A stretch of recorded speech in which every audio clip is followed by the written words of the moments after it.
Teddy kids, have you read our Teddy book, Will and Emma Meet the Teddy Scientists?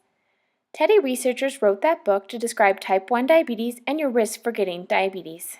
Most Teddy kids will not develop diabetes, but we think it's important you know what diabetes is and how it is treated. Then you can understand more about your very important job being in the Teddy study and helping scientists discover clues to what causes type 1 diabetes. So what is type 1 diabetes? Our body has trillions of cells working day and night to keep us healthy. These cells have different jobs depending on where they are in our body. Cells need energy to work, and that energy comes from a molecule called glucose. We get glucose from the food we eat. In order for our cells to use the glucose, insulin is needed. Insulin is a hormone made in the pancreas and helps the cell to open so the glucose can get inside. It works like the way you open the gas cap on a car to fill it with fuel. People with type 1 diabetes don't make insulin. Without insulin to open the cells, glucose builds up in the blood and the cells don't have energy. Before they know they have diabetes, people often feel very tired. The high level of glucose in their blood, also called high blood sugar, causes them to be very thirsty and pee a lot. Once the doctor finds out a person has diabetes, they can feel better by replacing the insulin their bodies don't make. They take insulin through shots or an insulin pump. People with diabetes must check their blood sugar level often. This blood sugar test helps them decide how much insulin they need through the pump or an insulin shot, or if they need to eat a snack. It's important for people with type 1 diabetes that their blood sugar doesn't get too low or too high. Once a person has type 1 diabetes, they must manage their blood sugar every day of their lives.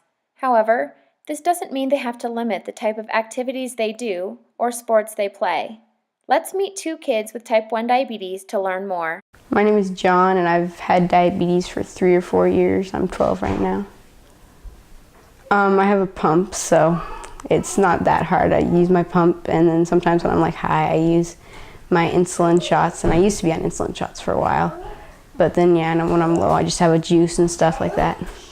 When I first found out that I had diabetes, I was kind of shocked, but I was in a lot of studies, so it wasn't like right there, and then I had to go to the hospital like other kids, but it was more subtle, and I was still in a honeymoon phase for a little bit, but so it wasn't that big of a deal.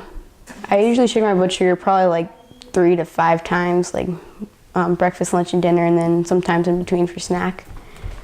Sometimes I have to check it like in the middle of the night, like 10 o'clock or 3 in the morning, and come downstairs and just have like a juice or something. For activities, I do soccer, skiing, I like to run. I've run a couple races and stuff, and I just play outside a lot with my friends.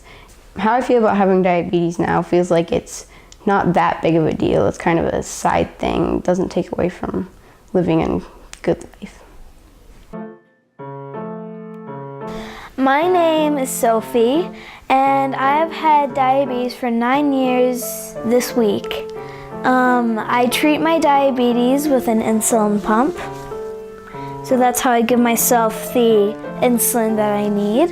I have a blood meter, which I prick my finger to tell me what my blood sugar is. Having diabetes is challenging because you have to give yourself the right amount of insulin or the right amount of sugar, or else you'll be like really low or really high. Diabetes never stops me from doing what I want. I am a goalie on a very competitive soccer team, and last season we ranked first in the state in our league. I also play saxophone, and I'm teaching myself how to play Take 5 to play as a duet with my band teacher for our spring concert. This is my sister Jackie. She's been participating in Teddy ever since she was born, and I want to thank her because while participating in Teddy, she helps the Teddy researchers find what causes diabetes and possibly a cure for it. Thanks for joining us today to learn a little more about type 1 diabetes. Join us next time when we learn about why insulin disappears and how Teddy is searching for clues to solve the mystery of why some kids get diabetes and not others. We want to thank you for participating in the TEDdy study. We couldn't do this important research without you.